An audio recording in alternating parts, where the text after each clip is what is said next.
Hello and welcome to the Child Care Business Coach podcast. So today I want to talk about an odd subject. And I'm going to start by saying I don't get road rage. Do you? Do you get road rage when you're driving? I really don't. I don't get upset. It doesn't bother me. And it really just, I don't know, doesn't bother me. So why doesn't it bother me? But it bothers so many of you out there.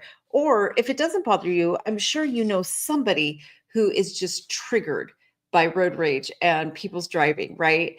Why is it that some things trigger you, but not someone else? As a childcare business manager, why is it that there's a lot that doesn't trigger me? And I don't, it just doesn't upset me. Like I hear from so many of you, you have an employee that calls out and you just get so upset. It doesn't bother me. So, what is it that makes people different? And I know that there's a lot out there, right, that you see that just might really get under your skin, but it doesn't get under other people around you's skin. And it really can be hard to just understand, like, how does that not upset you, right? And a lot of times you might have an argument with your spouse or with one of your children, and you just don't get it. Why isn't everybody outraged? Let's look at our political system nowadays. I don't care what side you're on. There is outrage on both sides. And it's so hard to understand how they don't get outraged over this and how they can be okay with that. Well, there's a simple explanation. And that simple explanation can actually make working at your childcare program a lot easier if you really understand it and you just take control of it. By the way, my name is Evelyn Knight. I am the Childcare Business Coach, host of the Childcare Business Coach podcast. I'm a childcare center owner, and I am the CEO and founder of Childcare Business Professionals, which helps you create much healthier childcare businesses that put the children first. So let's get back to it. So, what is it that we can do to make our life a little bit more peaceful? It's understanding really where your perspective is coming from and how you see the world, right? So, I want you to think of it this way. Every single thing that we go through in life is just a situation. It is just a um, situation that is neither good or bad, right? It's subjective. We assign what this situation is. So I started with talking about road rage, or if we talk about a call in, like a teacher calling in, right? Or them just saying something off to your parent, right? Just something that they're like, what were they thinking? We want to get upset. But why?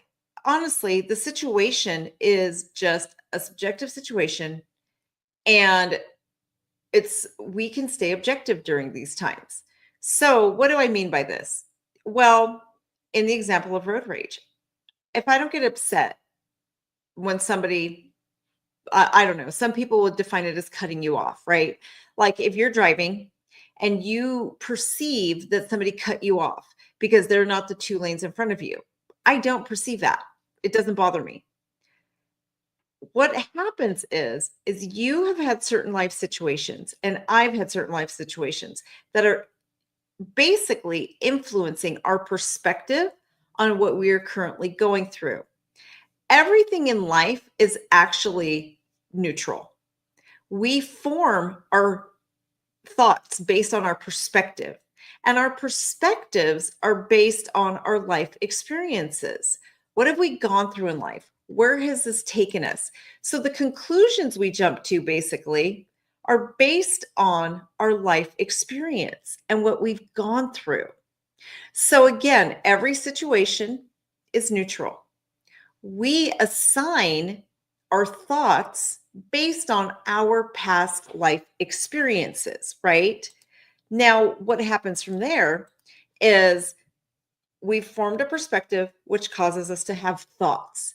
Those thoughts cause emotions to form in our life. Those emotions, whether it's angry, it's sad, it's frustrated, or in my example of road rage, it might be nothing. I'm like, whatever. I don't even notice, right? So those emotions cause us to respond in a different way. My new husband, it does not, he gets a lot of road rage. And so in these situations, he will get really upset and start yelling, and he'll just look at this car that cut him off, and he'll say to me something like, "Can you believe that person just cut me off?" And I'm looking at it like, "Oh, they did? I didn't perceive that as a cutoff. Another car can fit in front of you." And he might say, "But there's supposed to be 2 car lengths in front of you." I'm like, "Oh, well, yeah, but you could just slow down. Who cares?" Right? And then in his, like, how dare he do that? How dare he? So the situation caused him to form a perspective based on his life experiences, what he went through throughout his life.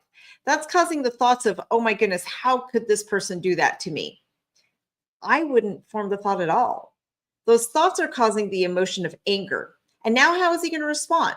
Is he going to honk his horn? Is he going to speed up? What is he going to do? Now, he may not respond like to the other person, but his response to me is, "Can you believe that that person just did that?" Right? So it's still a response. So I want you to think about when a person, one of your teachers, does something that you perceive as an infringement, right? Something that you perceive as not okay. They call in. And the situation is an employee calls in. You're forming a perspective. I can't believe this person is calling in. This is the third person in the last 2 weeks that have called in. How dare they? So those are the thoughts now going through your head. And that's causing you to have these negative emotions. So how are you going to respond? If it's a text message, are you going to send back a rude text? "No, you need to be there. This is da da da." Well, what if this is the first time that specific employee did call in? But yes, you've had other employees call in. So you're automatically looking at the situation as this negative that they are trying to take advantage of in some way, shape, or form, right? Because of what has happened to you in the past. And instead of seeing it as an isolated incident, which it truly is, you're allowing the past call ins and the past situations to cause your thoughts to go down this rabbit hole that really may not be so accurate. And as your thoughts are going down this inaccurate rabbit hole, it's causing emotions, usually anger, frustration. And that emotion, those angry, frustrated emotions, are causing you to respond in an angry, frustrated way. So then what happens? Now you have to deal with the outcomes or the consequences. That's it. Now you might have a staff member who doesn't feel seen and heard. Maybe they really had a legitimate reason, but they don't feel safe with you now. They don't feel valued. Maybe there's somebody who never calls in, but because you've had 3 other call ins in the last 2 weeks, your response is now negative towards them. And now you've put yourself in a situation where you could lose a good employee, right? So, if you could just pause, Viktor Frankl teaches us that if you could pause between the situation and the response, it can change everything for you. If you can really take yourself out of the response, try and take your perspective out. Now, I've just developed a tool for this and to help us really take ourselves out of that response. It's a series of questions I ask myself when I'm in a situation where I want to get angry. And I do. Let me be clear. I still get angry, right? Like I'm still going to have these emotions. I'm still going to have these thoughts because I can't change my life experience and I'm still going to form these perspectives. But what I'm not going to do is allow my perspective to cause and my emotions to influence my response. That's the key. Do not respond based on how you're feeling. Start learning how to analyze your thoughts, analyze your response, analyze things on a little deeper level. Stop looking at the surface of how things appear. So here are some questions I ask. What would someone with no background information at all and just saw this one isolated incident, what would they say? Would they have the same thoughts that I'm having? What are some other perspectives that might come in here? Question number 2, how would I react based strictly on the facts and took the emotions and prior experiences out of it? So again, going back to the call-in, this is one isolated call-in. How would I react, right? If I took out my emotions and I took out my background experiences. If you were the staff member in questions, why do you think this is happening? How would you want to be treated or how would you want to be seen? Will this employee's action or will this person's action continually affect my center? Now, this is an important question because now let's change the scenario. Let's say this is the same employee now and they've called in 3 times this month. Okay, so maybe we should be a little upset. Maybe we do need to take a little bit stronger reaction, right? So that is a little bit different. So how is it going to affect my business, my program, if I allow it to continue? Very important. What will be most helpful in this situation? What would I like to see? And what actions can I take to create the outcome I want? So I know this sounds like a lot, and many times we are just trying to get through a situation quickly. If you practice these steps, you will be able to get it quickly eventually. Eventually, you will train your brain to react in a way that slows down and can go through this process quickly. Because even though I know it sounds like a lot, like the entire situation of I call this my management response cycle that I developed a few years ago. So if you're a member of Child Care Business Professionals, you might have seen this. If you're watching on YouTube, I can show you guys, I can share my screen and you can actually see what it looks like. But basically, let me actually share that for you guys on YouTube really quick. Let's see, or if you're on LinkedIn as well, you should be able to see it. So this is what it looks like. The situation creates your perspective.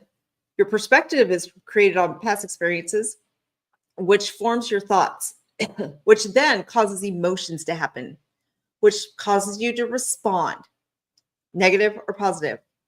And that causes your outcomes. The outcomes are also your consequences that you have to live with. So sometimes we lose good employees because of this. And it's important to ask yourself, do you want to lose a good employee? Or do you want to save your good employees? So these pauses and these questions, and by the way, that whole cycle happens in a second. It happens like that, right? So if you can even just learn to pause for a second, it will be a game changer. One of the things I like to do is I count in my head. I'll just do a really quick count in my head. I might just 1, 2, 3, 4, 5 to make sure that I'm not just reacting, right? There's a lot of damage that can happen in reactions without thought. So I hope that's helpful, a little bit of wisdom. I'll probably come back on to share some stuff from the Child Care Business Summit. I'm still super excited and pumped from what we went through this year at the Child Care Business Summit. I've been told by so many of our returning guests that it was the best summit we've ever had. So I am so excited about that. And we are going to be doing some more live events this year. So we will definitely be keeping you in the loop of what we'll be doing.